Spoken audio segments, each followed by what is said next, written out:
Happy 2020 everyone. First video to kick off the New Year's. Let's do something no other page has done and discuss the best boxers coming into the year 2020 in every weight class from strawweight to heavyweight. Because you follow this page, I include plenty of random fighters from the lower weight classes. Most people never heard of these guys. So today, you gotta know. To keep this video within an appropriate time length, I will be covering the number 1 and number 2 ranked fighter per division. There are a few exceptions. If there is a ring champion, I will discuss who's the legitimate champion of that division and the number 1 and number 2 ranked contenders.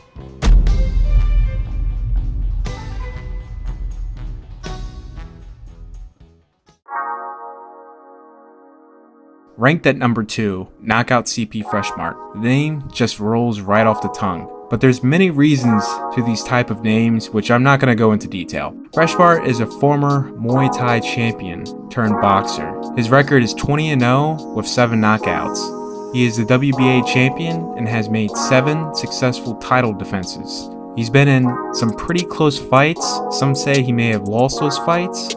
The way he fights almost reminds me of a not so hard punching orthodox stance Manny Pacquiao, which during the broadcast of these fights, Manny's name is thrown around because of the blatant obvious features. And quite sadly, my 5 years of following his career, I have nothing else to say.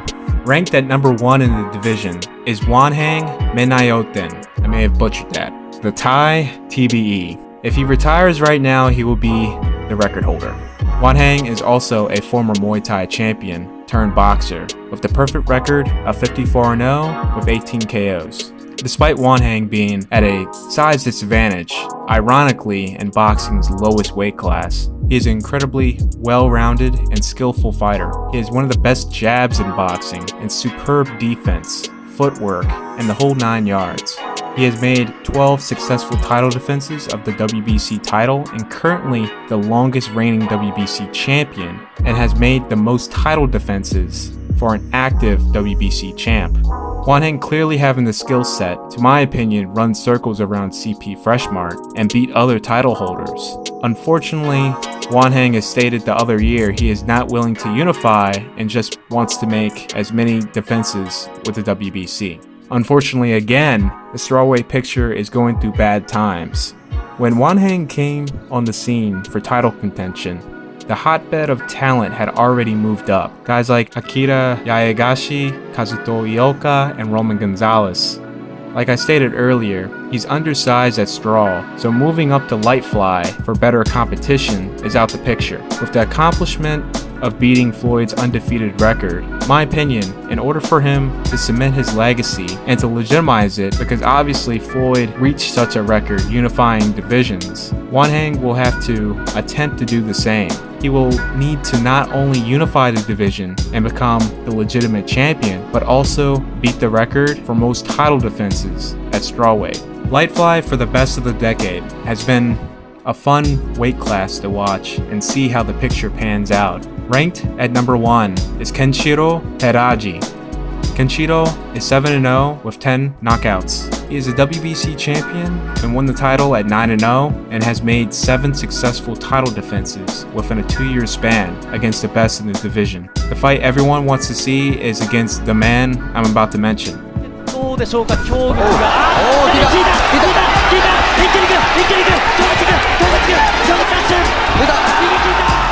14-0, 10 knockouts, the lineal and WBA champion, Hiroto Kyoguchi.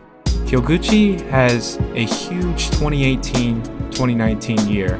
Light flyweight is his second weight class. He was the IBF champion at strawweight, but after a failed attempt to get a unification fight with Wanhang Menayoten, he was able to luckily land a fight against Heki Butler for the lineal and WBA light flyweight title. Now Butler had beaten Ryoichi Taguchi earlier that year, who was the man at light flyweight. Kyoguchi and Taguchi are both Watanabe Gym fighters, and if you watch the anime Hajime no Ippo, you know exactly where this is going. Though he couldn't get the fight with Wanhang, Kyoguchi picked the perfect opportunity to avenge his gym mate, becoming the man at light fly and bringing honor back to the gym. 3 birds, 1 stone. Or is it 2 birds, 1 stone? whatever. I'm hoping to see a unification between Kenshiro and Kyoguchi, hopefully by New Year's Eve 2020.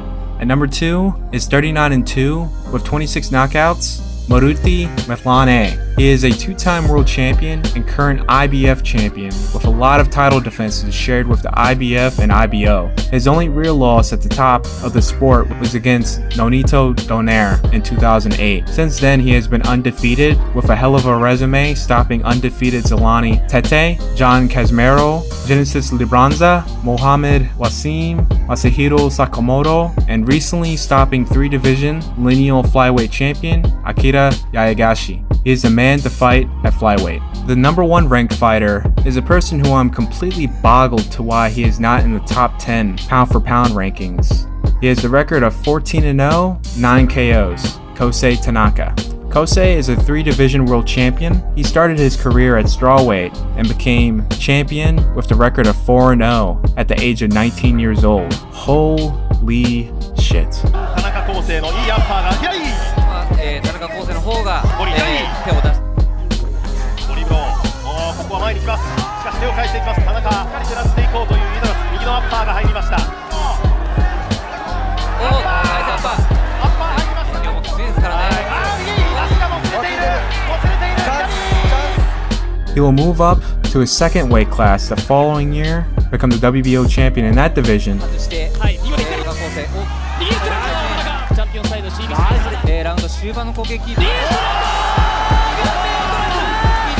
And within a year and a half, with a record of 11-0, just before his birthday at the age of 23, tied Vasil Lomachenko's record as the fastest fighter to become a 3-division world champion and become the youngest fighter to be a 3-division world champion at the same time.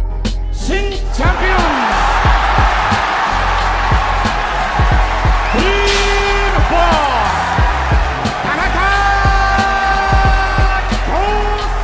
Tanaka, in his short time as a pro for a guy his age, has stacked up an impressive resume with big wins over undefeated Angel Acosta, Sho Kimura, and Ryoichi Taguchi, who I mentioned earlier. When Naoya Inoue was the king at Superfly, Tanaka was the king at Lightfly. Fight fans in Japan were teased in a Bokushingu magazine spread of them facing off with each other with their titles. This would have been historically a huge fight in Japan. Nothing yet is going to reach Kameda Naito numbers, but it will have a run for its money. In this division, once the long-reigning champion, Omar Narvaez, was dethroned by Inoue in 2014, things were really starting to become exciting, and since then, this weight class has been incredibly exciting to watch. Western boxing fans are just missing out on some quality boxing where the best are fighting the best and no political BS. I can never really take people seriously when they say boxing is dead and we're not seeing the best fights made. The thing is, most are paying attention to 3 to 4 weight classes max. There are 17 weight classes in boxing. While you wait for the politics to sort themselves out, go and take a look of the other 14-15 weight classes, and I bet you'll be entertained. Back on track here. The number 1 ranked fighter in the division is Surasuke Sor Rungvisai. His record is 47-5 with 41 knockouts. He is a former 2-time world champion and lineal champion. I started following him as early as 2013. He came on the scene hard in 2013 and destroyed Yota Sato for his WBC title. He will later lose the title to an undefeated Carlos Cuadras because Carlos was unable to continue due to a bad cut caused by the head. Unfortunately, Rungvisai started to warm up late and really put it on Cuadras, ultimately losing on the scorecards by 2 to 3 rounds, going into the 8th.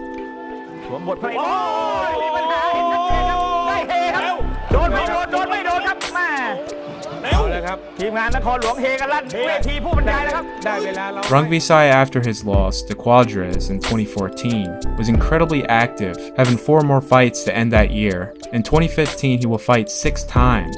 One of those fights was to become the mandatory challenger and earn his rematch against Cuadras. Due to a gray area, he was forced to wait and did not get his shot till 2017, 1 year and some change later. Since Rungvisai doesn't have the money to sit around and wait for his title shot, he did the old Thai way of staying active and sharp, raking in 8 fights.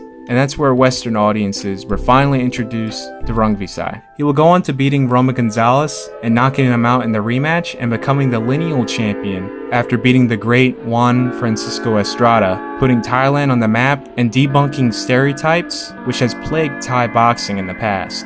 Estrada will go on to avenging his loss and becoming the man in the division, and this leads to the next guy, 40-3 with 27 knockouts, Juan Francisco Estrada. I hope people know who this guy is. He's a future Hall of Famer, and by far he has one of the best resumes in the lower weight classes. Big wins over former champion, undefeated Milan Melindo, Brian Viloria to unify, Giovanni Segura, Herman Marquez, Carlos Cuadras, and just recently against Rungvisai. The man has had and still having one hell of a career and is not in one single boring fight. For the 2020 picture, looking at the WBC rankings, there's a slight chance we may see a third fight between him and Rungvisai. He's currently ranked at number 1, but we will have to wait and see till there's a title elimination match to be announced.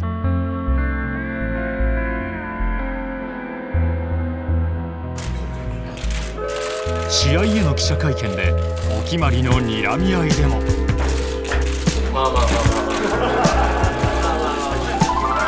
周囲の笑いを誘うムードメーカー The man at Bantamweight right now is 19-0 with 16 knockouts, Naoya Inoue. He has the ring, WBA, and IBF titles, and he's a 2-division world champion. For him, I'll only explain briefly his road to Bantamweight. Inoue started his career at light flyweight. With the record of 3-0, he was matched against Japanese light flyweight champion, Ryoichi Taguchi. Whoever won this fight was going to be on the short road to becoming a star in Japan. The 20-year-old got past Taguchi in a hard-fought unanimous decision victory. Just months later, he will get his first world title shot against Adrian Hernandez to stop him in the 6th round. Inoue would only make one title defense, and to do what I thought was unthinkable at the time, and completely skip flyweight and move up to superfly and face the number 1 ranked fighter in that division, Omar Narvaez, for his WBO title. Though the fight ended in a shutout on the scorecards, Donaire had quite a bit of trouble with Narvaez when they fought. Inoue had completely blown out Narvaez in 2 rounds,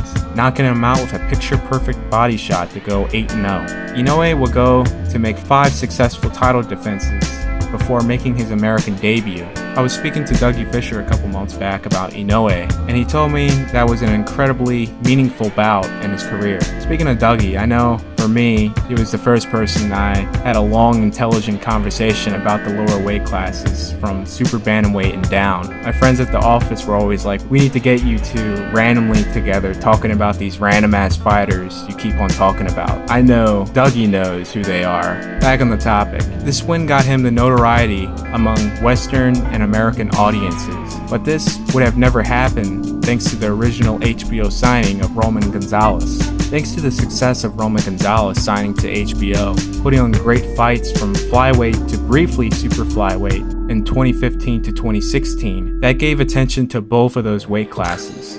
Inoue being clearly the man and also incredibly exciting to watch, HBO and boxing media were constantly bringing him up.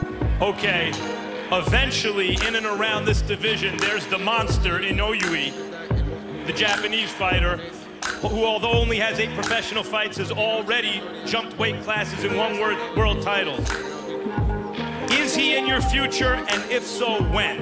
If it wasn't for Roman's contribution, Inoue, before bantamweight, would have been known by as many boxing fans as Kosei Tanaka, an amazing pound-for-pound fighter who does not get the spotlight he deserves by the media because his weight class is not being covered by Westerners.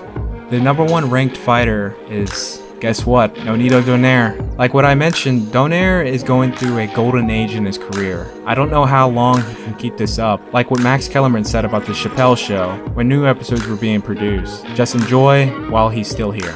Due to Luis Neri ruining his chances to get back the WBC title, he was removed from the rankings and Donaire was moved in line for the title. The world champion and the number 2 ranked fighter in the world is Nordine Obalali. Will Donaire fight one last time and turn back the clock? Can't wait to see. At number 2 in the rankings is 34-0 with 22 knockouts, Ray Vargas. Ray Vargas is the WBC champion who has really been silently moving up in the ranks since becoming champ. He's a very awkward fighter to fight, and to add on, this guy's 5'10 with a 70.5-inch reach. That's killer. I'm hoping to see him unify this year.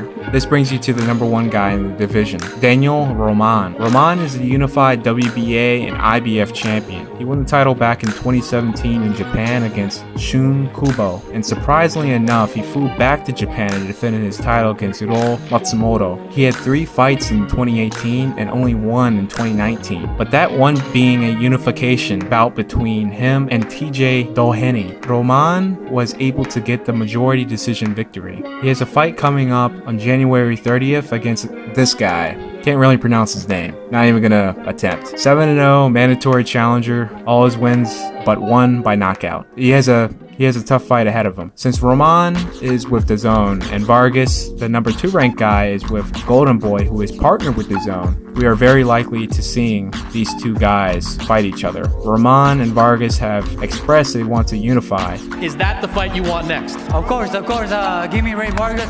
Ray Vargas acepta el reto. Sí, vamos por Dani Román, creo que por allá también nos hizo el anuncio Dani Román. Vamos a hacer unificación, tienes 2 títulos, ya pudiste hacer. Bueno, vamos a hacer 3 títulos, ¿por qué no? Sí, por supuesto, vamos a hacer esa pelea, yo creo que ya es la que sigue, ya el público lo exige. Mexicano contra mexicano, sabemos que es garantía de pelea. At this point, it's just really rest on Roman doing his end of the bargain and successfully beating his mandatory opponent. And if DAZN investors and promotions is willing to fund this matchup. If so, we got a big unification that's going to happen later in 2020. And on top of that, that is the end of part 1, the best boxers in every weight class. In part 2, I will cover the divisions Westerners only believe to exist. Till then, be sure to like, and if you're new, subscribe. Follow me on Instagram for more video updates, memes, boxing politics, and whatever. I'm Office Honcho, and I'm out.